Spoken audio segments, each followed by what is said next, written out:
What's cooking, Keto fam? It's Friday at 5, so you know what that means. It's time for Is Vodka Keto. Hey everyone, I'm your host, John Terry, here with my beautiful co-host and mother, Geri Terry. It just doesn't feel right, JT. You know, Mom, I was thinking the same thing. Why don't we slip into something a little more comfortable? Let's.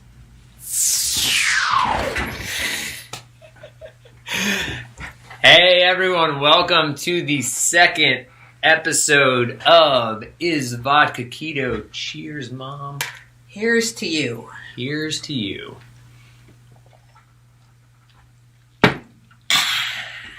Refreshing, as usual. So, today, what we are going to be talking about is the 4 pillars of weight loss. And some of you might be going like, what? It's all keto. There's only one thing.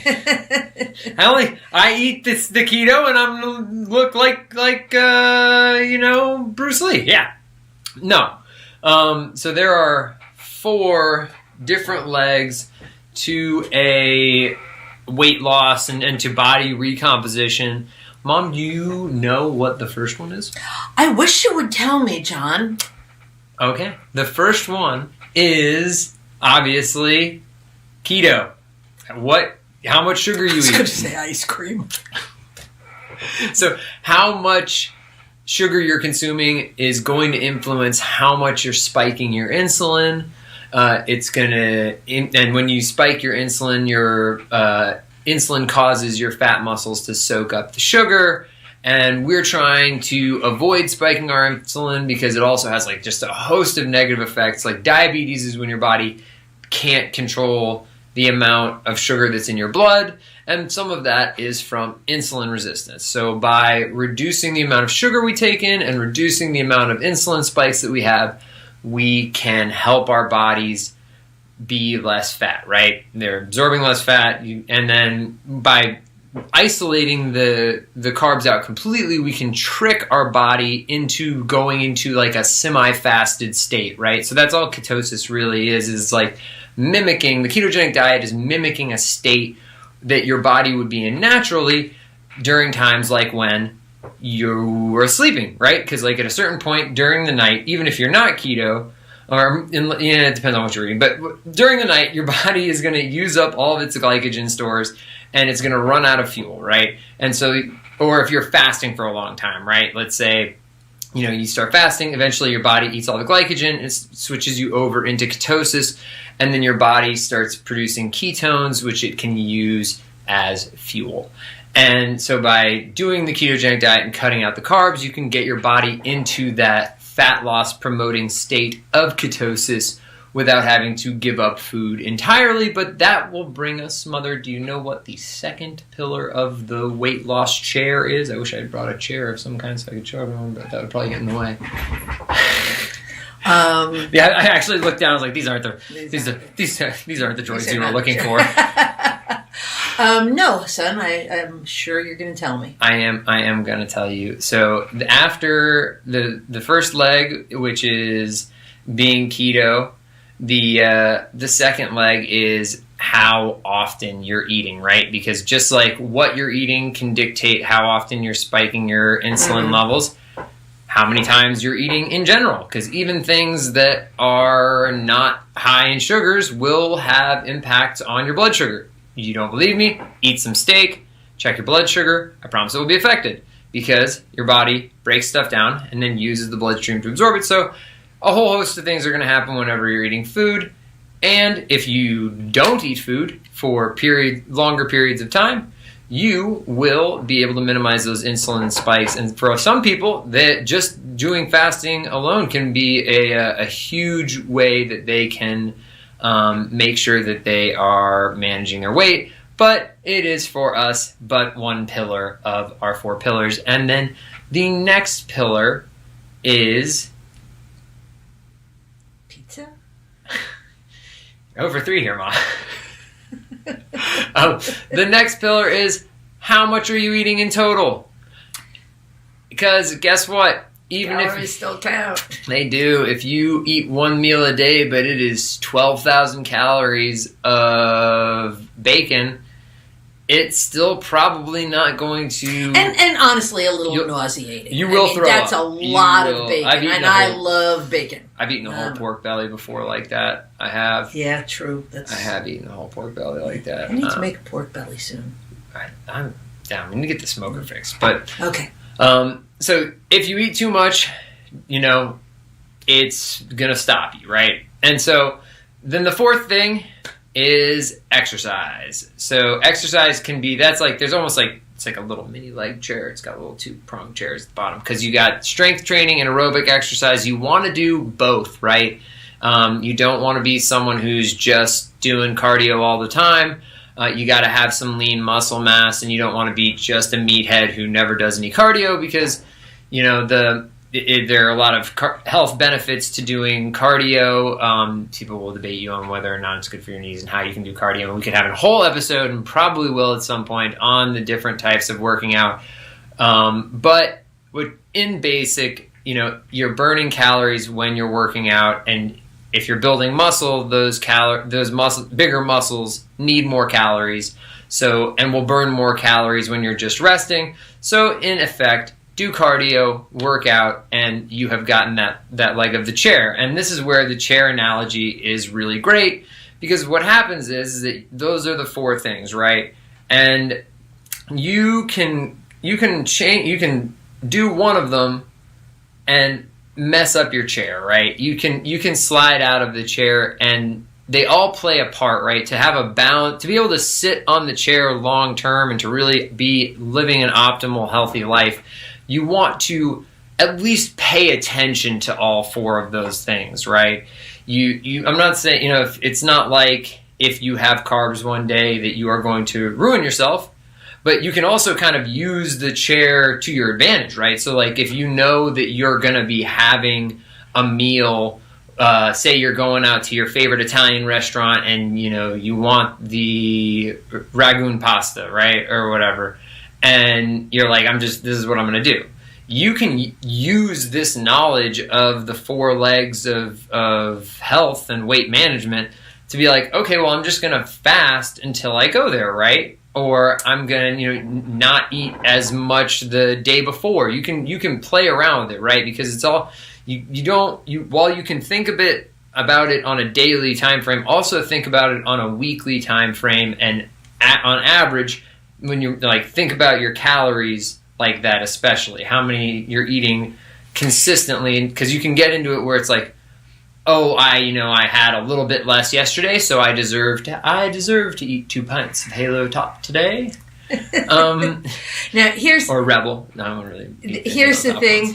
I think that. Or actually, I'm sorry. Forgive me. I just got a mad shout out. Killer Creamery is who. Oh boy, Tate. Mm-hmm. That's who you should go and get some of if you're up there. But yeah, so I totally forget what I was going to say. I'll be honest. I went. I'm sorry. I'll interrupt you again soon when it comes back. No, it's okay. I mean, this is so not all the podcast episodes are going to be 45 minutes. This is just like a quick one about how, the kind of 4 basic. Oh, and now I know. Okay. John, the difference, we both have the chair. We're both sitting on chairs. I know the things that John just said. And I try to apply them. I do. The flesh is weak sometimes. He doesn't even miss the stuff that I miss. He's not a foodie. It doesn't bother him. I love food. It's great, but it's so easy. If he never had regular pasta again, it wouldn't faze me. It wouldn't be a problem. It probably won't faze me. I mean, I don't know. I haven't eaten pasta in because the thing is, here's the thing. When I have the option to have a delicious Ketonia croissant, I don't give a fuck about regular croissants. Our croissants there are some things that we've done that has made it possible for us to say, I don't miss this croissant because I have this croissant. Yeah. It's equally as good. And we're working on some of the things that we can't, because rice and potatoes are 2 particular tough ones, but we're working on those. We're working on some things. Things. But what I was thinking is, last week I got 25 pounds of peaches from the peach truck. It's a lot of peaches. I had no idea how many peaches 25 pounds of peaches was. It's a lot. So we throw it to kids. So, right? Exactly. Bastard. But so anyhow, now I've got these damn peaches, and I'm thinking, what am I going to do with them? And peaches aren't really very keto. Medium peach probably is about 10 to 12 carbs, one peach. So that means that really it's not wise to sit down and eat a peach. Who was it? Was that the Allman Brothers eat a peach? I forget. Anyhow, famous album from back in the day. But the point is I've got all these peaches, and can you use something like peaches and make them keto?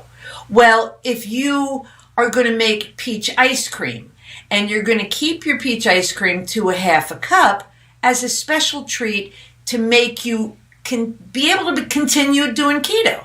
I mean, you can add a peach, in my humble opinion. You can add peaches or other things that aren't strictly keto if you're keeping in mind what you're going to have that day. What kind is it really a cheat? I mean, if I ate a peach and I was, had nothing else with carbs for the rest of the day, I would still be keto, right? Yeah. I rest my case. And peach ice cream coming to a Ketonia video near you. She was actually just waiting to slip this into this so that she could have me on record and be like, no, motherfucker, you said that we could make the peach ice cream. I don't want to hear anything about it. Yeah, well, and then, I think that one of the reasons why I stay so strict with my keto part is because like we talked about how you can kind of adjust your leg sizes to make sure that your chair is straight. My leg that I have the hardest problem with is portion control. I mean, that total calories in, when I said that I ate that pork belly, I literally ate an entire... Yes, you did. 5 or 3... How long? 2 and pounds? I'm better at that. Yeah. Unless it was potato chips, which obviously I don't eat anymore. But back in the day when I was allowed to eat potato chips, this was a single-size serving. It doesn't... This is a shame-free zone, so I actually throw my food up onto... There's this weird... We have these really high cabinets and really high ceilings, and so he puts it all up at the very top so that he can't easily get to it. He has to literally shimmy up the cabinets. Yeah, so that I can... Because the thing is, I'll sit there and I'll just... every time... Because I'm a procrastinator, too. Especially if I've got an uncomfortable call or something that I've got to do, if it's something that's just, where I'm don't really want to do that. Probably ought to eat some beef jerky. And then I'll eat, but then I'm wow, I'm 10 beef jerky. I'm 10 of these foot-long beef jerky sticks in. And I've just eaten the calories for first meal. My 4 o'clock first meal snack. And that's not, it's just not as good. So, it's about finding your weaknesses and then kind of adjusting for them and keep being but always being mindful. I think mindfulness is, if there's a fifth leg to this chair, it's mindfulness. You have to be aware. Well, mindfulness is the seat, right? The legs, the legs are all. I know, right? Look at this. Oh, yeah. Oh, my God. So pithy. But you have to be aware of what your weaknesses are and the things that you're willing to go a little off on or for. I mean, my keto journey has allowed me to occasionally, just eat shit that I'm not supposed to eat. I mean, just flat out, I sometimes eat shit I'm not supposed to eat. I do. I allow myself to beat myself up a little bit, but then you get back on and you just do it. You got to keep on going because keto actually is the answer. There were many times I was like, no, it can't be the answer because the answer can't include not sugar and not flour, but it actually is. Yeah. Yeah. Well, I think that makes episode number 2 in the books. I haven't hardly even had a sip because vodka is, in fact, keto. Is Vodka Keto is brought to you by Ketonia. For the most delicious keto baked goods, stop by ketoniafoods.com. Be sure to hit that subscribe button and follow us on all social media at Ketonia Foods. Please leave us a review on Apple Podcasts or wherever you listen. It does more than you know. We'll see you